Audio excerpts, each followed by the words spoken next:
you, distinguished faith leader, for your prayer. Ladies and gentlemen, we will start today's program by inviting Venerable定弘to deliver a speech, A Journey to Peace, from Vision to Reality. Ladies and gentlemen, please welcome Venerable Định弘. दार्शनिक यातायात सामे करायन गमन में Keegan पूज्य Định弘स्वामी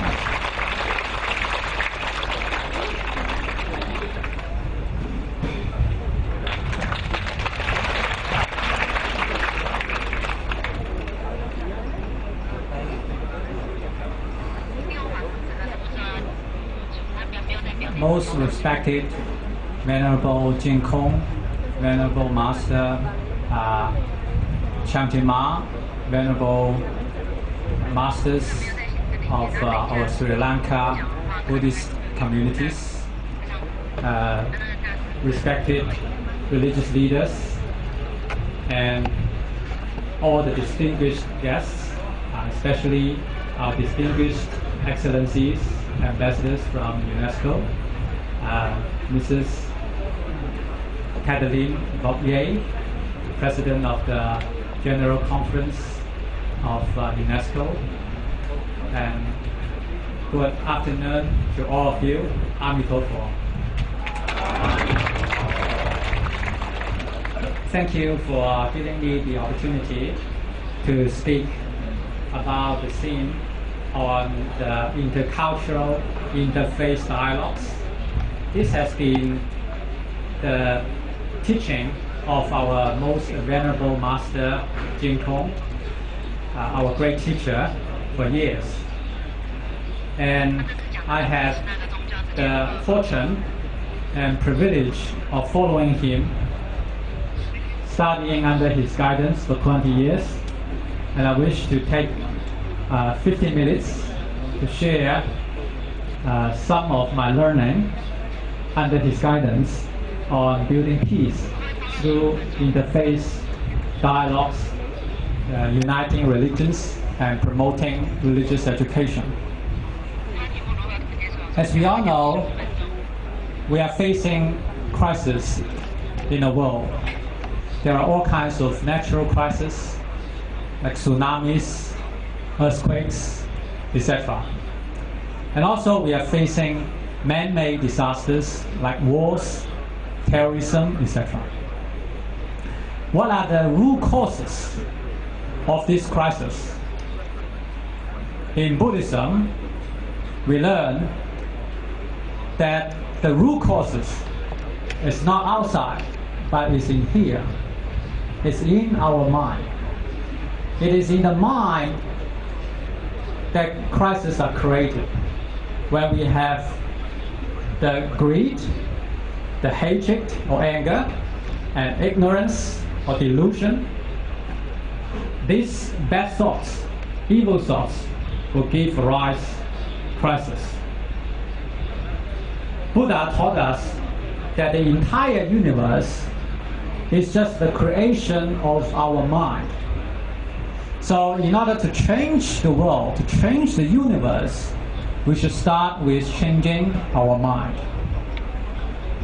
So therefore, the teaching of the Buddha and also all the distinguished sages in our history of the mankind are very important ways to eliminate crisis and save our world. And that's why our Venerable Master Định弘has been promoting this sage education. Buddhism itself is the education. The relationship between the Buddha and us is the teacher and student relation. So we learn after the Buddha, and we all have the Buddha nature. It is just a matter of recovering our Buddha nature.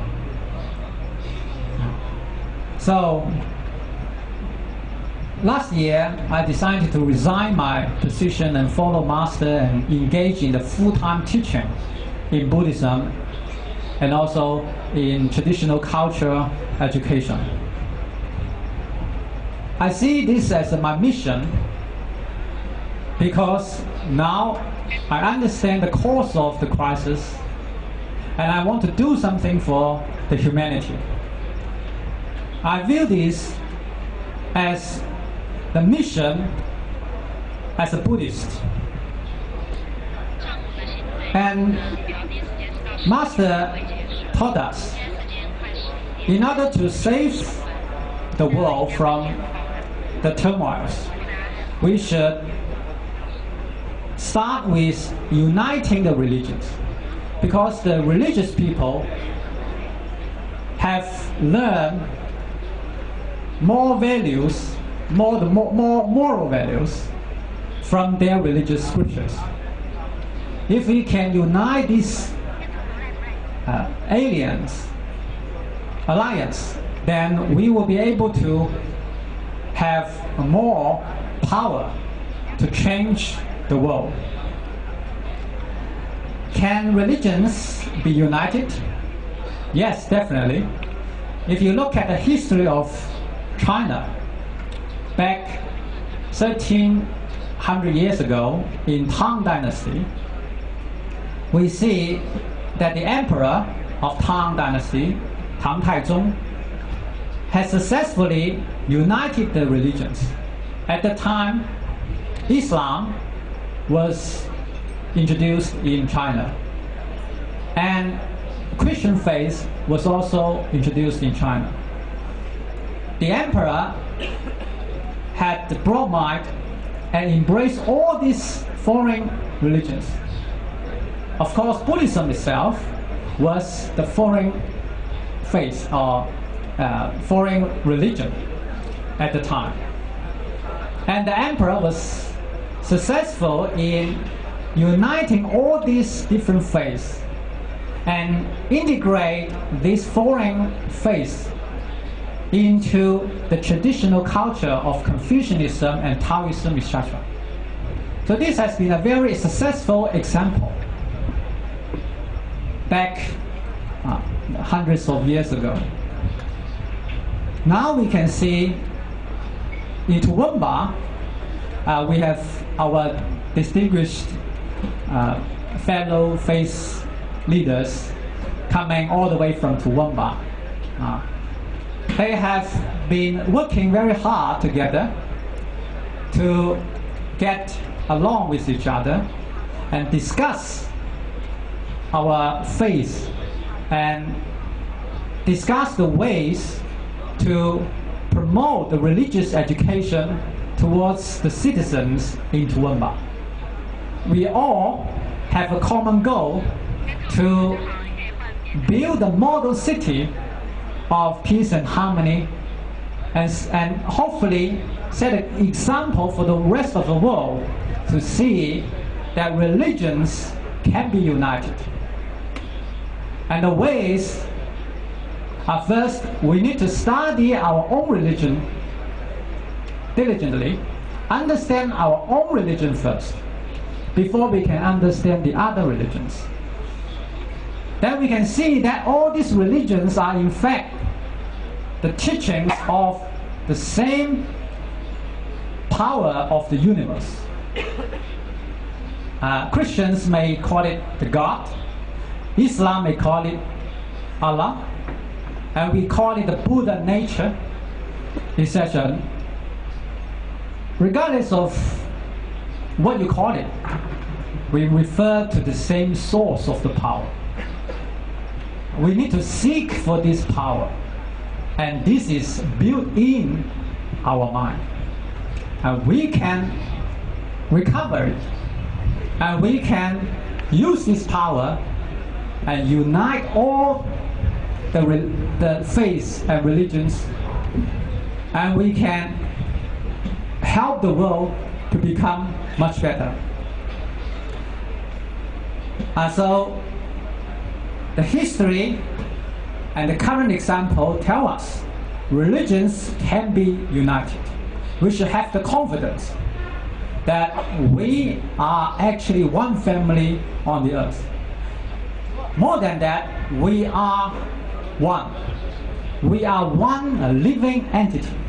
Just like the body, each of us as individual human being is the cell, one cell of the same body. And there are more than 50 trillion, if I remember correctly, 50 trillion cells in our body. And each of us is one of it. So we can unite because we are one originally. And in order to set a good example for the rest of the world to build the confidence in religion's unity, we need to build a sample city, a role model city. We are working hard to build Toowoomba, and we also hope that each country can also build a model city for harmony.